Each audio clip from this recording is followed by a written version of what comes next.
The following is a presentation of the Mat Talk Podcast Network.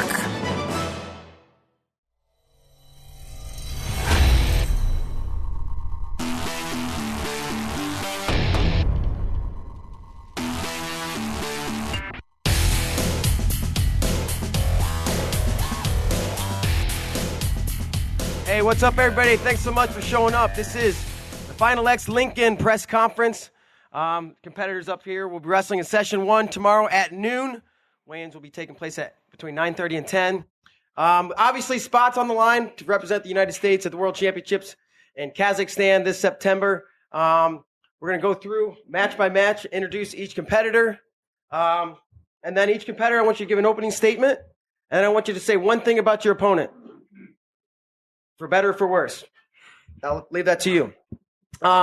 Once we get through that, we'll open it up to the audience for questions. And then once we're through with that, we'll have kind of one-on-one breakout sessions where the members can come up and talk to the athletes individually.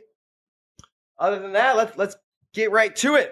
Our first bout of the morning will be 59 kilograms. We'll have Lauren Louis. She was a World Team Trials champion. Dave Schultz, champ, junior World Team member, and a 3-time WCWA All-American, representing NYAC and Hawkeye Wrestling Club, Lauren Louis. What's up, guys? Just glad I didn't fall off the stage getting up here. So I'm wrestling Allie Reagan tomorrow. She's extremely accomplished opponent, and I'm excited to wrestle, team member. And she has a cat named Sushi. And Butters. She has 2. All right. On to the cat lady. Allie Reagan. I'm kidding. I promise I'm not joking. a crazy Come on cat now. lady. Allie's great. She's a 5-time world team member, 2-time world silver medalist, represent Sunkist Kids and the Hawkeye Wrestling Club. She was the U.S. Open champion, Allie Reagan. Hey, yes, I'm Allie Reagan, Hawkeye Wrestling Club out of Iowa City. So is Lauren Louis. We're ready to go to war tomorrow. And yeah, 0 hour is upon us. So let's go. All right, thank you. Moving on, we're going to go 60 kilograms. Our first competitor was the World Team Trials champion, 2017 World Team member, and 2008 Olympian representing Army WCAP. This is Ildar Havisov. Hello, everyone. Great to be here. Thanks, everyone. I would say about Mike, I think he's a good competitor, and let's figure out who's going to Kazakhstan. All right. His opponent was the U.S. Open champ this year. He's a 2-time junior World Team member. Also representing Army WCAP, Leslie Finfinger. How's it going, guys? Name's Leslie Finfinger. I go by Mike. But one thing to say about my opponent, man, I can't stand that guy over there. Yeah, I just kidding. No, he's a great father. That's what he is. He's a great father and somebody who I look up to in that area. So it's gonna be good tomorrow.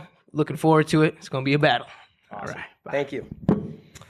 Next weight class, 55 kilograms. This young lady was your World Team Trials champion. She's a 3-time U23 World Team member, representing the Sunkist Kids, Dominique Parrish. Hi, I'm Dominique. Just really excited to be here, excited to compete tomorrow. And Jakara is an amazing competitor. She's also really funny.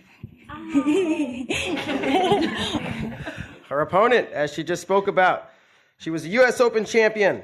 She was 5th in the 2018 World Championships, 3rd at the 2014 University Worlds, and a WCAWA champion. Representing Titan Mercury Wrestling Club and the Olympic Training Center, Jakara Winchester. Hi, I'm Jakara. Excited to wrestle tomorrow. About Dom, she's like the nicest person you'll ever meet, so I can't really trash talk her because I would feel horrible. But with that being said, I'm just excited to wrestle. I'm glad that she's had the opportunity now to come and showcase her skills at Final X. I feel like she was underrated a lot, and I'm just happy that she had the opportunity to be here. All right. Moving along, we have our next bout, 72 kilograms in Greco. He was a World Team Trials champion, 2017 U23 World Team member, representing the Air Force RTC. This is Alex Mossing. How we doing, guys? Alex. Just want to say, Bonk, got a lot of respect for him, but, he made an Instagram post the other day that referenced Taylor Swift, and that just more respect, man. His opponent, the U.S. Open champion, 2017 University National Champion, represented the U.S. Marine Corps, Raymond Bunker. Hey everyone, thank you for having me here today. It's been a long road. I'd like to thank the Marine Corps for having me here. I'd like to thank my coach, Coach Lakita's best coach in the world. Without my team and the Marine Corps and the support I've had, I would not be here today. So that means a lot. And for my opponent, I don't really know what Alex Mosing is talking about when it comes to Taylor Swift. But hey, I'll see him tomorrow, so it's okay. All right. Moving along, 63 kilograms. We have your World Team Trials champion. He's been second and third at the World Team Trials, representing the United States Marine Corps, Xavier Johnson. Good afternoon, everyone. My name is Xavier Johnson again. I would like to thank the United States Marine Corps for giving me the opportunity to have this opportunity. I want to thank my coach, best coach in the world. For my opponent, Ryan Mango, I think our styles will match up pretty well tomorrow. So that's pretty much it. All right. His opponent got here by winning the U.S. Open. He is a two-time U.S. Open champion representing Army WCAP. It is Ryan Mango. Hey guys, like I said, I'm Ryan Mango. Wrestle for the U.S. Army World Class Athlete Program. Excited, ready to go tomorrow. I think our styles will match up well, and it should be a fun show for the fans. And Xavier, I know I always tell you your hair looks nice. You know what I'm saying? You got a fresh cut. It kind of reminds me of Gerald from Hey Arnold. All right. Moving along, 97 kilograms. He was your World Team Trials champion, a junior world team member, and a 2013 University National Champion representing Army WCAP.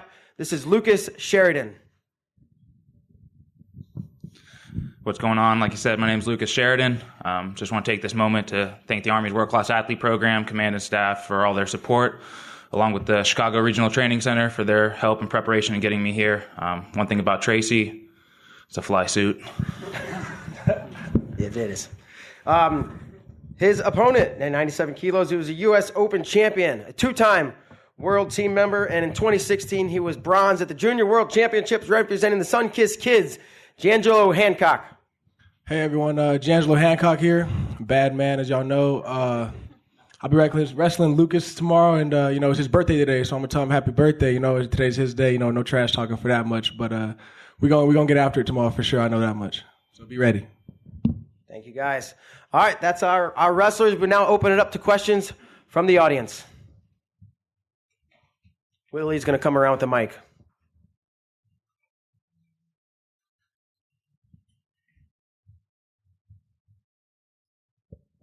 Question for Giangelo. You wrestle all the time. You travel overseas. You even went to U23s a couple weeks ago, trials. How important is it for you to continually compete? For me, I've learned that in my path, because everyone's just different, that getting overseas is my ticket. That's the way I'm going to get better, If I want to beat the number one guy in the world, which is the goal, then I'm going to have to wrestle the baddest men on the planet, and that's my goal. I'm going to hunt them down every single day.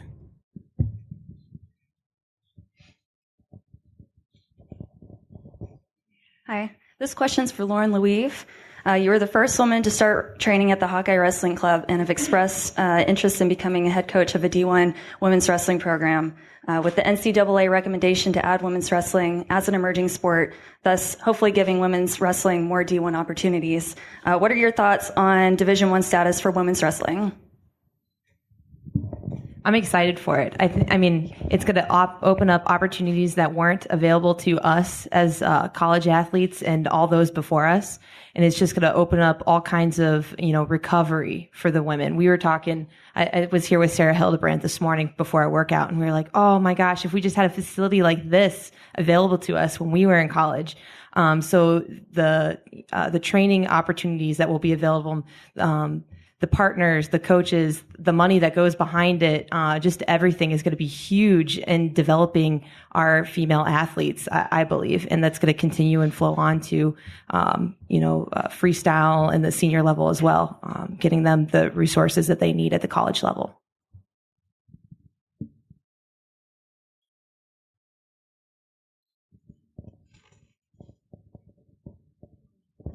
So this question is for Xavier.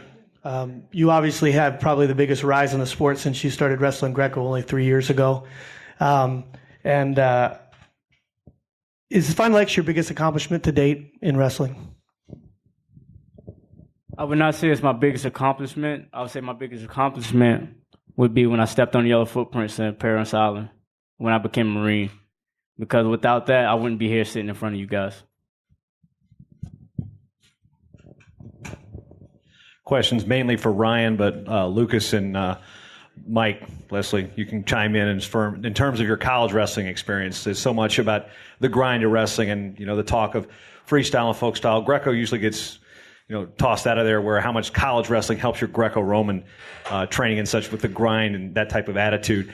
Ryan, specifically, you were the most accomplished on the Division I level of this group. How much did your folk style wrestling impact your Greco wrestling? And I guess Lucas and Mike, you guys can chime in with your experiences as well. All right. I think it helped a lot. A lot of people say wrestling is wrestling, and to some degree, I agree with that. Every day you're going in there, you're sweating, putting in the work. It doesn't really matter too much the style. And I did mix in Greco in the summers when I was at Stanford. And even when I started wrestling Greco full time, I think in, maybe like 06 or 07. Not 06 or 07. But in my past, I wrestled in the U.S. Open and freestyle, so I think that overall wrestling is wrestling. Getting out there and grinding is grinding, and everything is additive. So it doesn't matter whether it's folk style, freestyle, or Greco. You're still learning throughout your whole career. I think that wrestling from college to Greco, really makes a great difference in the way that the grind is kind of the same now. From college, it was constant, grind and making weight, and just no breaks as far as training wise goes. So I think it's helped me a lot more in Greco this time around. Because the rules are different. It's a lot more fast paced, and we got that 2 hour weigh in now. So I think it's a lot similar to the college wrestling where we've had experience. So I think it translates well, and that's. It's been really good this year, so yeah. Yeah, I'd have to agree with these guys. I mean, mainly for me, college really helped my Greco just because of the coaches and the mindset that they instilled in me. Coach Dwayne Goldman, Nick Simmons, Matt Powlis, Pat DeGane, and Joe Dubuque, all these guys, their mindsets had nothing to do with folk style, had to do with wrestling. So I think it paid huge dividends going to college for my Greco career. Alex, chime in too with that. The college wrestling for me just helped more with the mindset, just constant grinding, working hard. Transfers over perfect for Greco and just fighting and grinding in the matches. This question is for Alex. Congratulations on your recent graduation to the Academy. Can you maybe speak to how your relationship with the OTC and how that works with your training at the Air Force RTC, perhaps? Yeah, so the Air Force Academy has provided me tons of training opportunities. Most recently, the Air Force RTC. Luckily, we're right down the road from the OTC, which have some of the best coaches and best training partners in the country. So they make this available to us so we can get down there and train in the summers, and we can help them by providing more people, and they can help us with available technique and things of that nature. Without the Air Force Academy, I definitely wouldn't be where I was at today. Our relationship is what led me back into wrestling Greco again. We were going down there to wrestle with the freestyle developmental guys, and I just happened to fall over onto the Greco side and rediscovered my love for it, and luckily I did, so I ended up here.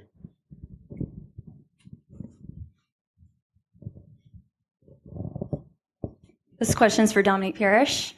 First of all, congratulations on your WCWA Athlete of the Year award. What does this award mean to you, not just to be Wrestler of the Year, but Athlete of the Year? And what does this say about the state of college women's wrestling being recognized at this level? It's a big honor to be recognized because, as mentioned before, women's wrestling isn't sanctioned by the NCAA or just received status, or almost.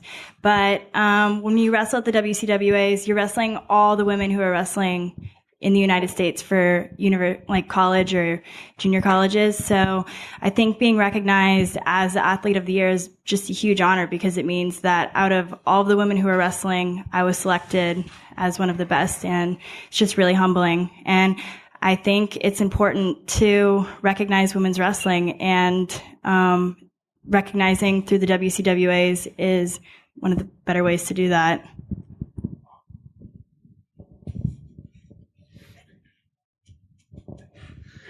Jakara, you were here last year at Final X, and she's laughing already. She doesn't even know what I'm going to say.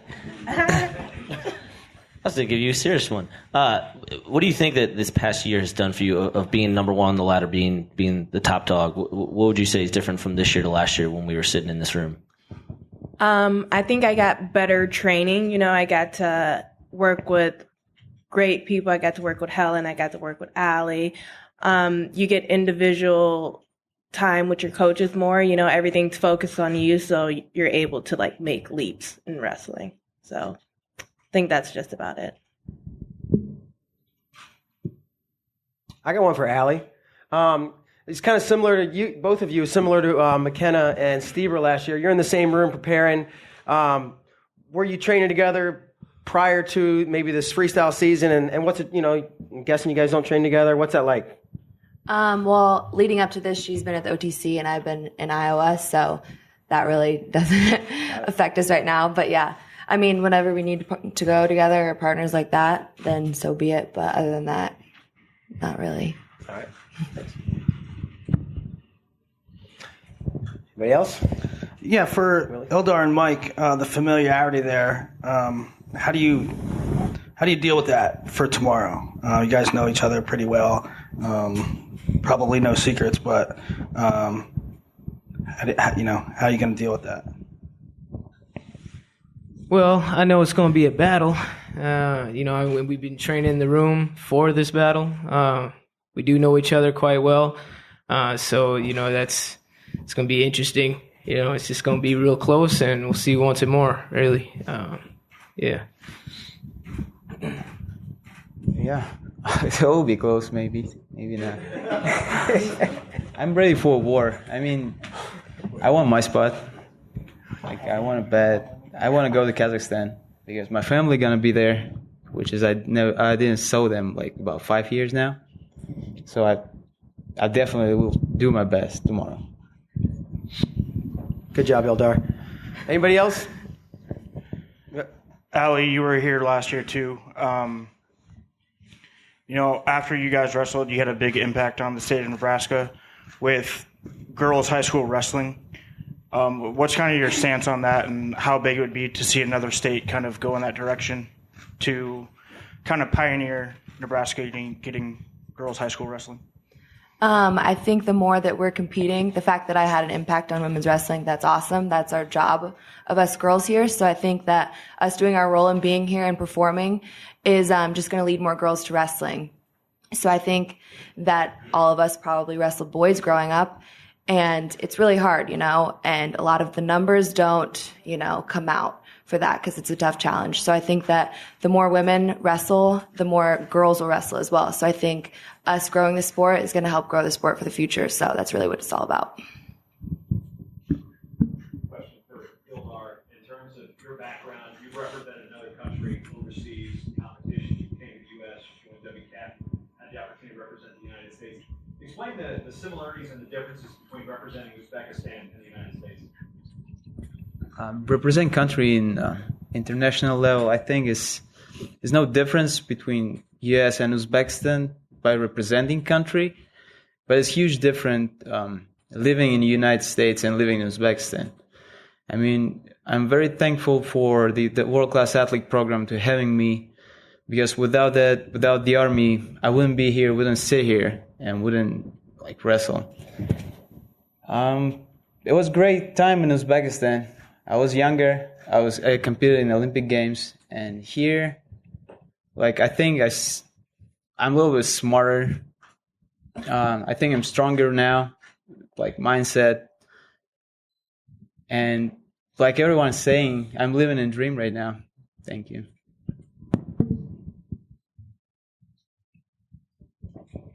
This is for Tracy. I'm Giangelo. Sorry. You have represented the U.S. multiple times on multiple teams in the same year. You've already made the U23 World Team and looking to make the senior team. In the event of that, how do you prioritize, and in the past, how have you prioritized wrestling and multiple world championships in the same year?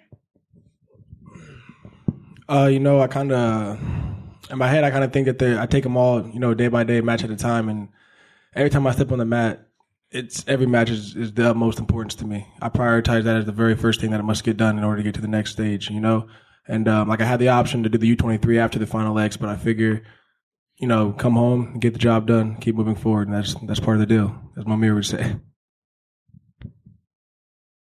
Nomad. I don't like Nomad. Respect. Thank you. Appreciate that. Follow up for Giangelo. You've got a ranking in the UWO ranking series. Do you think of yourself now as a leader of the Greco team, as being the only guy that's going to get a seed at this point? And do you want that to be an example for other guys to compete overseas and kind of follow that path? I think the last thing I would ever do is be a self-proclaimed leader. But if I ever led, I wanted to be by example. And as far as the ranking goes, I was told, from a child, and I've always thought it was the ultimate truth, is that ranking is just ink on a paper. Because there's been guys that I've wrestled when I had no ranking, and I came in there and done what had to be done. And so I'm blessed for the position, but at the same time, it doesn't hold much value in my head. Moving forward, trying to get the job done, I got to be number one anyways. For Raymond and Xavier mentioned it as well, but you mentioned your coach when you started here. Can you expand on your relationship with him a little bit and maybe why it's helped you have such a breakthrough year this year? Yes, sir. So thank you. That was a very good question. Back in 2015, I didn't even know what Greco-Roman wrestling was, and I was living in Japan for about 2 years, and Coach Lukitas gave me the opportunity to come try out for the Marine team, and I was working out with world team member Bryce Sidoris, and he was just beating me up every day. And from there, I just been putting the work in, and Coach has been there throughout the process and told me to believe in the journey and believe in the process. And we've had the lumps and the bruises and the losing, and we just kept working through that and kept trying to progress and get better. So I'd say over the last year, it's just been more of a mentality change, but having the right team around me and the right program and having my coach there, no matter if I win or lose, he's there for me no matter what. So it definitely means a lot. Thank you. Anybody else?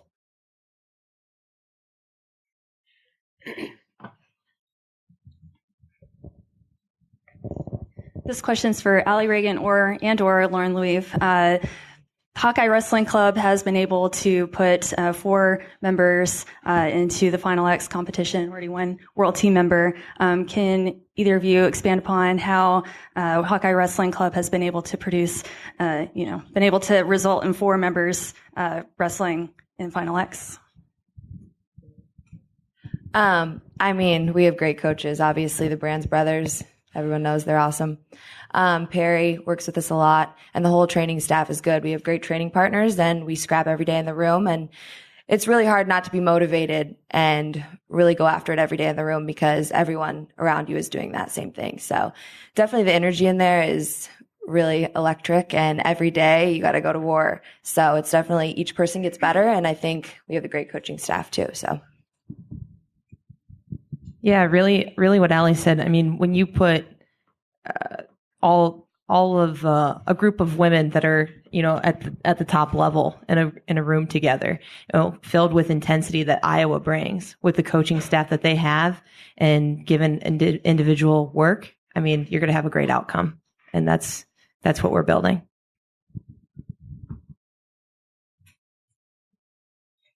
Anybody else?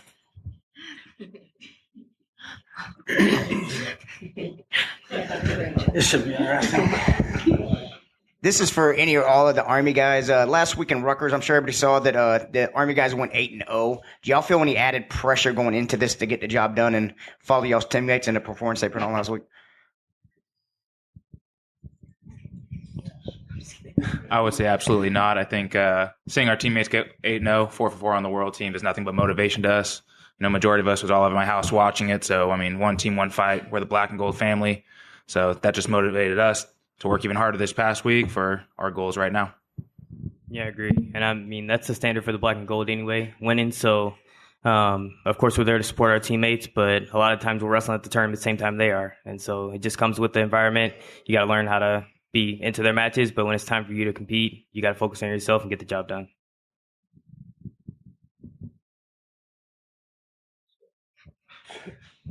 This question is for Lucas Sheridan. The Army has the Ninja Squad, the 55, 60, 63, and 67. They're a pretty elite squad. Do you think that making it to the Final X or doing well this year qualifies you to be a Ninja Squad, or are you going to make your own squad? I stick with the Snorlax squad. Shout out Toby Erickson, Jacob Mitchell, and James Souza. All right, anybody else?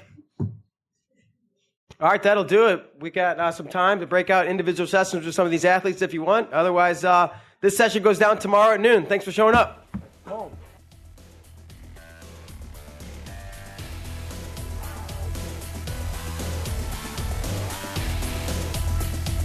The Short Time Wrestling Podcast is proudly outfitted by Compound Clothing.